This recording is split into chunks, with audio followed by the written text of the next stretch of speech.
தொடர்ந்து நம்ம ஈரானுடைய நிலவரங்களை பார்த்துட்டு இருக்கோம். இன்னைக்கு வந்திருக்கக்கூடிய சில முக்கியமான தகவலை பார்த்தரலாம். அதுலயும் பார்த்தா ஈராக்ல பெரிய ஆதிக்கத்தை இப்போது அமெரிக்காவும் இஸ்ரேலும் செலுத்தி கொண்டிருக்கிறாங்க. ஏன் ஈராக்ல ஆதிக்கம் செலுத்துறாங்க அப்படிங்கிறது பார்த்தீங்கன்னா, தரைவழி தாக்குதலுக்கு இப்போது ஈரானுக்குள்ள ஆள் அனுப்புறதுக்கு ஃபுல்லா தயாராயிட்டாங்க. அந்த தரைவழி தாக்குதலை பத்தி இப்ப செய்திகள் வந்திருக்கு, அதை நம்ம பார்த்துடலாம். அங்க தாக்குதலும் இப்ப நடத்தப்பட்டிருக்கு, அதை பார்த்துடலாம். அதுக்கு முன்னாடி இங்க என்ன பண்ணிட்டு இருக்காங்க ஈராக்லன்னு பாத்தீங்கன்னா, நவம்பர்ல பாராளுமன்ற தேர்தல் நடந்துச்சு. அந்த தேர்தல் மூலமாக என்ன பண்ணாங்கன்னா, அங்க பிரதமரை தேர்ந்தெடுத்தாங்க. அவங்களுடைய ரூல்ஸ் என்னன்னா, பிரதமரை தேர்ந்தெடுத்ததுக்கு பிறகு பிரதமர் என்ன பண்ணணும்னா ஜனாதிபதியை தேர்ந்தெடுக்கணும். ஜனாதிபதி அப்படிங்கிறது பாத்தீங்கன்னா ஒரு ரப்பர் ஸ்டாம்ப் போஸ்ட் மாதிரி தான்.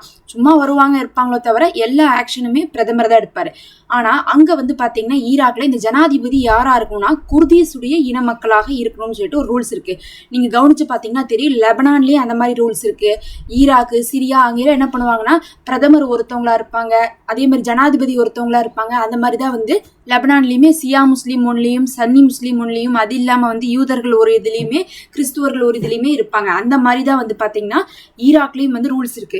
இவங்க உடனே என்ன பண்ணாங்கன்னா, ஆரம்பத்துல இருந்தே அமெரிக்கா என்ன பிளான் பண்ணாங்கன்னா, இந்த பிரதமர் எலெக்ஷன் வந்துச்சு பாருங்க நவம்பர், அப்பவே சொல்லிட்டு இருந்தாங்க, நீங்க என்ன பண்ணக்கூடாதுன்னா நியூ மாலிக் அவர்களை தேர்ந்தெடுக்க கூடாது. யார் அந்த நியூ மாலிக் அவர்கள்னா, அவங்க ஈரானுக்கு காசாவுக்குலாம் சப்போர்ட் பண்ணக்கூடியவங்க, ஈரானுடைய பின்னணியில இயங்கக்கூடியவர். அவரை நீங்க பிரதமரா தேர்ந்தெடுத்தீங்கன்னா ஈராக் யாருடைய கட்டுப்பாட்டுக்கு போயிடும், ஈரானுடைய கட்டுப்பாட்டுக்கு போயிடும். அதனால நீங்க தேர்ந்தெடுக்க கூடாது அப்படின்னு சொல்லிட்டு, நீங்க அப்படி தேர்ந்தெடுத்தா நாங்க என்ன பண்ணுவோம், பொருளாதார தடைகளே அதிகமாக ஈராக் மேல போடுவோம்னு சொல்லிட்டு அறிவிப்பு கொடுத்திருந்தாங்க. இது அமெரிக்கா எதுக்காக அறிவிப்பு கொடுத்திருந்தாங்கன்னா, ஒரு அச்சுறுத்தலுக்காக கொடுத்திருந்தாங்க. ஆனா கடைசியில பார்த்தா அந்த நியூ மாலிக் அவர்களை தான் தேர்ந்தெடுத்தாங்க பிரதமரா. உடனே பிரதமரை தேர்ந்தெடுத்த உடனே அவங்க ஜனாதிபதியை தேர்ந்தெடுக்க வரணும். ஆனா தேர்ந்தெடுக்க கூடாது அப்படிங்கறக்காக அமெரிக்கா அங்க இருக்கக்கூடிய குர்தீஸ்களை தூண்டி விட்டு பல மாசம் கடந்து இப்பதான் என்ன பண்ணிருக்காங்க, ஜனாதிபதியை தேர்ந்தெடுத்திருக்காங்க. பல மாசத்துக்கு முன்னாடி நடக்க வேண்டியது இப்பதான் நடந்திருக்கு. இப்ப ஜனாதிபதி வந்துட்டாரு. ஜனாதிபதி யாரு, குர்தீஸ் இனத்தை சேர்ந்தவர். குர்தீஸ் என்ன பண்ணுவாங்க, அமெரிக்காவுக்கு ஃபுல் சப்போர்ட்டா இருப்பாங்க, இஸ்ரேலுக்கு ஃபுல் சப்போர்ட்டா இருப்பாங்க. இப்ப அந்த ஜனாதிபதி என்ன பண்றாருன்னா, அவரு வந்ததுக்கு பிறகு பிரதமரை நாங்க எதிர்க்கிறோம், அவரை நாங்க என்ன பண்ண மாட்டோம், ஆட்சியில அமர்த்த மாட்டோம்னு இப்ப பிரச்சனை பண்ணிட்டு இருக்காங்க. வருகிற சனிக்கிழமை பாத்தீங்கன்னா நாளைக்கு அங்க வாக்கெடுப்பு எல்லாம் நடத்தப்பட போகுதுன்னு சொல்லிட்டு இருக்காங்க. அங்க பாத்தீங்கன்னா அவங்கள ஆட்சியில அமர்த்த விடாம இப்ப குர்தீஸ் இன மக்கள், குர்தீஸுடைய தலைவரான அந்த ஜனாதிபதியாக தேர்ந்தெடுக்கப்பட்ட நபர் அமெரிக்கா மூலமாக ஈராக்ல இருக்கக்கூடிய நியூ மாலிக் அவர்களுக்கு அழுத்தம் கொடுக்கறாங்க. ஏன்னா நியூ மாலிக் அவர்கள் வந்துட்டாங்கன்னா மறுபடியும் ஈரானுக்கு ஈராக் சப்போர்ட் ஆயிரும். இப்ப லெபனான் சப்போர்ட்டா இருந்துச்சு, லெபனானுடைய சப்போர்ட்டை கிட்டத்தட்ட பிரிச்சுட்டாங்க. சிரியா சப்போர்ட்டா இருந்துச்சு, ஆசாத் அவர்களை விரட்டி அடிச்சுன்னு பிரிச்சுட்டாங்க. அப்ப யாருதான் இருக்கிறாங்கன்னு பார்த்தா ஈராக் மட்டும்தான் ஈரானுக்கு சப்போர்ட்டா இருந்துட்டு இருக்காங்க. அதனால அங்க நியூ மாலிக் அவர்கள் வந்தாங்கன்னா ஈரானுக்கு ஆதரவா போயிருங்கிறத பயந்துட்டு இப்போது அமெரிக்கா குடைச்சல் கொடுத்துட்டு இருக்காங்க. பார்க்கலாம், எப்படியாவது ஆட்சியை விட்டு கொடுக்கூடாதுன்னு சொல்லிட்டு நியூ மாலிக் அவர்களும் தேர்தலில் ஜெயிச்சதுல இருந்தே அவரும் விடாப்படியாதான் இருந்துட்டு இருக்காரு. ஆனா அவருடைய ஆட்சி வந்துச்சுன்னா கண்டிப்பா இந்த போர்ல, ஈரான் போர்ல என்ன ஆகும்னா ஈரானுக்கு பக்க பலமாக அவங்க நிப்பாங்க. பொறுத்திருந்து பார்க்கலாம். இன்னும் 1-2 நாள்ல பதவி ஏற்கப்படும்னு சொல்லிட்டு எதிர்பார்க்கப்படுது. அடுத்தது ரொம்ப முக்கியமாக நேத்து பாத்தீங்கன்னா கடுமையான தாக்குதலை ஈராக் மேல செஞ்சிருந்தாங்க. இது எப்ப நடந்துச்சுன்னு கேட்டீங்கன்னா, அங்க இருக்கக்கூடிய PMF படைகளும் பண்ணியிருந்தாங்க, ஈரானுமே அட்டாக் பண்ணியிருந்தாங்க. எதுக்காகனா அங்க இருக்கக்கூடிய குர்தீஸுடைய தளங்கள் மேல பண்ணியிருந்தாங்க. ஏன்னா குர்தீஸ ஆரம்பத்துல என்ன சொன்னாங்க, அமெரிக்கா தரைவழிக்கு அனுப்ப போறோம்னு சொல்லியிருந்தாங்க ஈரானுக்குள்ள. அதுக்கப்புறம் என்ன பண்ணாங்க, குர்தீஸ முன்னேற விடாம PMF அடிச்சு ஈரானும் அடிச்சு ஒரு கட்டத்துல அவங்களே குர்தீஸே நாங்க வரலைன்னு சொல்லிட்டாங்க. அமெரிக்காவும் இல்ல நாங்க குர்தீஸை அனுப்ப போறதில்ல, அவங்க எங்களுடைய நண்பர்கள், அவர்களை நாங்க கஷ்டத்துல மாட்ட வைக்க போறதில்லைன்னு சொன்னாங்க. என்னதான் சொன்னாலும் அமெரிக்கா பேச்செல்லாம் எவனும் நம்ப மாட்டான். இப்ப பாத்தீங்கன்னா அவசரமாக இப்ப 2 வாரம் போர் நிறுத்தம் இருக்கு பாருங்க, இன்னும் 2 வாரத்துக்குள்ள இந்த 2 வாரத்தை பயன்படுத்தினதே இவங்க தரைவழிக்கு படைகளை அனுப்புறதுக்கு தானாட்டு இருக்கு. அந்த அளவுக்கு பார்த்தா குர்தீஸுடைய தரைப்படைகள் கிளம்பி இருக்குது. அது பாத்தீங்கன்னா ஈரானுக்குள்ள நுழையிறதுக்கான எல்லா வேலைகளும் வந்துட்டு இருக்கு. அதை பற்றி தகவல் வெளியே கசிஞ்ச உடனே PMF படைகளாகட்டும் ஈரான் ஆகட்டும் அங்க இருக்கக்கூடிய குர்தீஸ் நிலைகளை அட்டாக் பண்ணி இருக்காங்க. இப்ப அந்த இடத்துல பலரும் உயிரிழந்திருக்காங்க.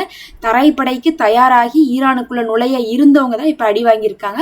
அப்ப அமெரிக்கா பேச்சுவார்த்தையின் ஈரானை ஏமாத்திட்டு இருக்காங்க. தரைப்படைக்கு ஒரு பக்கம் என்ன பண்ணிருக்காங்க, கடுமையாக ட்ரை பண்ணிட்டு இருக்காங்க. மறுபக்கம் என்ன பண்ணிட்டு இருக்காங்கன்னு பார்க்கலாமா? அதுதான் இஸ்ரேல் என்ன பண்ணியிருக்காங்கன்னா, நேத்து கூட வந்து பாகிஸ்தான் போனாங்க. எங்க போனாங்கன்னா ஈரான்கிட்ட போய் பேசினாங்க. ஃபாரின் மினிஸ்டர் பார்த்து பேசும்போது அவங்க போய் மிரட்டிட்டு வந்திருக்காங்க. என்ன சொல்லி மிரட்டியிருக்காங்கன்னா, இஸ்ரேல் அணுகுண்டு தாக்குதலே ஈரான் மேல ஒரு வரையறைக்கப்பட்ட தாக்குதல் பண்ண போறாங்க. இதுவரை தாக்குதல் செஞ்ச மாதிரி இல்ல, அணுகுண்டை தான் போட போறாங்க, கன்ஃபார்மா போட போறாங்க. அப்படி வேண்டானா நீங்க ஒட்டுமொத்த யுரேனியமுமே அழிச்சிடுறேன்னு சொல்லிட்டு அமெரிக்காட்ட இந்த தடவை பேச்சுவார்த்தைக்கு வரும்போது சொல்லிருங்க. ஹார்மோஸ் முழுவதுமே திறந்து விடுறேன்னு சொல்லிருங்க. ப்ராக்சிஸ் எல்லாத்தையுமே கை கழுவிடுறேன்னு சொல்லிருங்க. இதை 3 நீங்க செய்யாட்டினா உங்க மேல அணு ஆயுத தாக்குதல் கண்டிப்பா உறுதியா போட போறாங்க. வரையறைக்கப்பட்ட தாக்குதல் அப்படின்னா என்ன அர்த்தம்னா, ஒரு குறிப்பிட்ட ஏரியா மட்டும் செய்வாங்க, ஒரு ஊரவே அழிக்க மாட்டாங்க, ஒரு குறிப்பிட்ட ஏரியா மட்டும் செய்வாங்க. அதை வந்து என்ன பண்ணிருக்காருன்னா, பாகிஸ்தானுடைய முனீர் அவர்கள் வந்து நேற்று என்ன பண்ணிருக்காங்க, ஈரானை வந்து சந்திச்சு அப்பாஸ் ஆராய்ச்சியை பேசும்போது சொல்லிட்டு போயிருக்காங்க.